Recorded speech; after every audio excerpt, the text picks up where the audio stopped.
En novembre 2021, l'Académie d'agriculture de France, l'Association française de zootechnie, l'Académie vétérinaire et la Société française de nutrition ont organisé une journée d'études sur l'agriculture cellulaire. Sur la base des conclusions de cette journée d'études et sur la base de travaux plus récents, je vais essayer de répondre à cette question. La fabrication de viande à partir de cellules cultivées est-elle une réalité ou au contraire une illusion? Avant de rentrer dans le vif du sujet, je voudrais rappeler les principes de fabrication de ce qu'on appelle à tort la viande cultivée.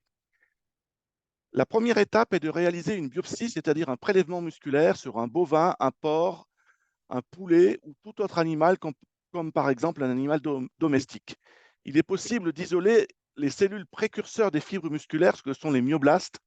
Les myoblastes se multiplient un très grand nombre de fois pour produire des fibres musculaires, et c'est ainsi que le premier burger artificiel, produit par le professeur Mark Post, a vu le jour en 2013.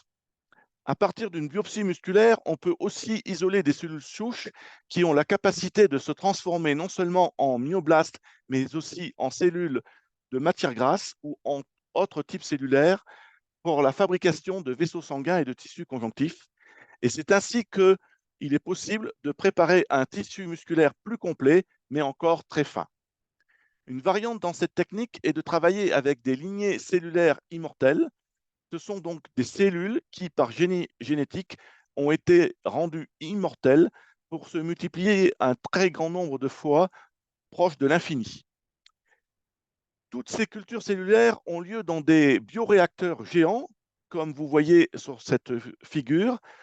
Elles sont baignées dans un milieu de culture qui apporte des sources d'énergie, mais aussi des acides aminés pour la fabrication de protéines et des hormones et des facteurs de croissance.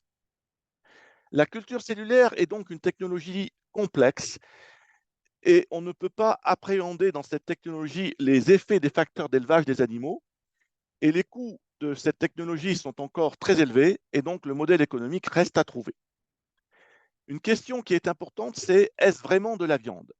Comme je l'ai dit précédemment, les cellules musculaires se multiplient un très grand nombre de fois pour produire des fibres musculaires in vitro. Et ce processus est comparable au processus qui se produit chez l'animal vivant, puisque également les cellules musculaires se multiplient un très grand nombre de fois.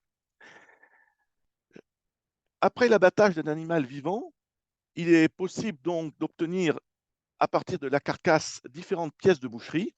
Ces muscles doivent être maturés plusieurs jours dans le cas de la production de viande bovine pour donner de la viande.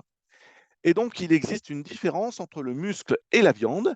Il est toujours possible de rajouter dans la mixture de fibres musculaires produites in vitro des nutriments qui seraient absents dans ces fibres musculaires, comme par exemple le fer ou au contraire la vitamine B12, mais il n'existe pas d'étude de digestibilité de ces nutriments lorsqu'ils sont ajoutés dans cette matrice de fibres musculaires in vitro. Et par ailleurs, on ne sait pas vraiment si les fibres musculaires produites in vitro ont un processus de maturation comparable à celui du vrai muscle.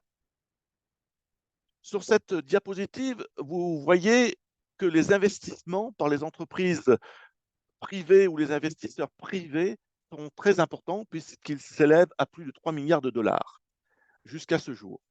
Il existe plus de 150 entreprises capables de fabriquer de la viande de culture de par le monde.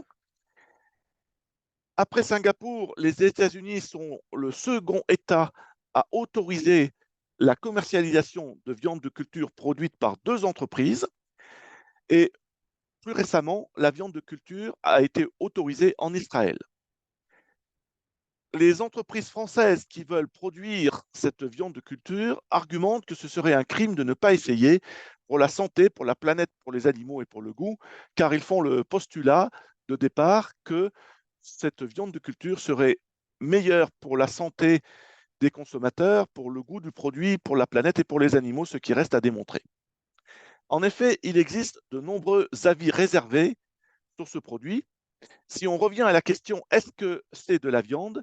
Des travaux conduits par l'ISARA, Bordeaux Sciences Agro et INRAE, l'Institut national de la recherche pour l'agriculture, l'alimentation et l'environnement, ont montré qu'une majorité des consommateurs interrogés, notamment au Brésil, répondent non à cette question.